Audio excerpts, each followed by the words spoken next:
அப்படின்னு ஜஸ்ட் நினச்சி பாருங்க. இந்த க்ரௌடு வந்து டெய்லி போவாங்க ஒரு இடத்துல ஏன்னா எல்லாரும் சாப்பிடணும், 1,00,000 பேர் சாப்பிடணும், தூங்கணும், திருப்பி அடுத்த நாள் காலையில் எழுந்திரிச்சு மறுபடியும் நடக்கணும். இது மாத கணக்கில் நடக்குது. ஜஸ்ட் யோசிச்சு மட்டும் பாருங்க, அது எப்படி இருக்குன்னு மட்டும் யோசிச்சு பாருங்க, அதை எப்படி மேனேஜ் பண்ண முடியும்னு யோசிச்சு பாருங்க. அதுக்கெல்லாம் ஏகப்பட்ட திட்டமிடல் இருக்கு. இப்போ ஒரு 100 பேர் இருக்காங்கன்னா அந்த 100 பேருக்கு ஒரு தலைவர் இருப்பார். அவங்களுக்குள்ளார ஏதாவது பிரச்சனைனா அந்த தலைவர்கிட்ட தான் சொல்லுவாங்க, அது தலைவர் தான் அந்த விஷயத்த தீர்ப்பாரு. அதுக்கப்புறம் தான் முன்னாடி வரைக்கும் வரும். இல்லைன்னா அந்த 100 பேருக்குள்ளாரையே அதை தீர்த்துக்குவாங்க அந்த பிரச்சனையை.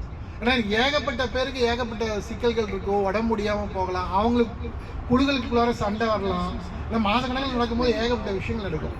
அது ஒரு டாக்குமெண்ட்ரி இருக்குது, அது நான் தமிழில் மொழிபெயர்த்திருக்கு, அது நான் உங்களுக்கு அனுப்புகிற பாருங்க. அது விஷுவலாக பார்க்கும்போது இன்னும் பயங்கர பிரமிப்பாக இருக்குது, இப்படி நடக்க முடியும். ஸோ இதெல்லாம் மீறி அவர் என்ன சொல்கிறாருன்னா, இந்த மாற்றத்தை நோக்கிய நிறைய பயணத்தில் அவர் நிறைய இடத்துக்கு இந்தியா முழுக்க பயணம் பண்ணியிருக்காரு. ஸோ தருமபுரியில் 2 நாளாக இருக்காரு. நாங்கள் பல்வேறு இடத்துக்கு போயிட்டு வந்தோம்.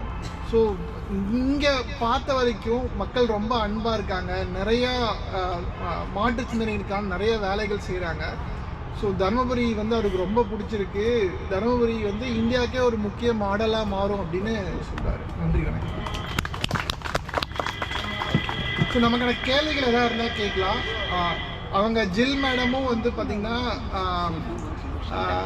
எப்படி வந்து இந்த சந்தை பொருளாதாரத்துலேருந்து நம்ம வந்து ஒரு ஒரு ஒரு அகிம்சை பொருளாதாரத்துக்கு மாற்ற முடியறதுக்கான நிறைய பணிகள் செஞ்சுட்ருக்காங்க. நம்ம இப்படி சந்தையாக இப்போ நம்ம இங்கே ஏற்படுத்தியிருக்கோம்ல, இந்த மாதிரி இந்தியா முழுக்க நிறைய இடத்துல இந்த மாதிரி சந்தைகளை உருவாக்குறதுக்கான பணிகள் செஞ்சுட்ருக்காங்க. அதே மாதிரி இயற்கை விவசாயத்தை ரொம்ப ஊக்குவிச்சு நிறைய வேலைகள் செஞ்சுட்ருக்காங்க. ஸோ 2 பேர் சேர்ந்து நிறைய வேலைகள் செய்கிறாங்க. ஸோ இதை சார்ந்து எந்த கேள்விகள் 2 பேர்த்துட்டு இருந்தாலும் நீங்கள் கேட்கலாம், அவங்க பதில் சொல்லுவாங்க. நன்றி. Very excellent.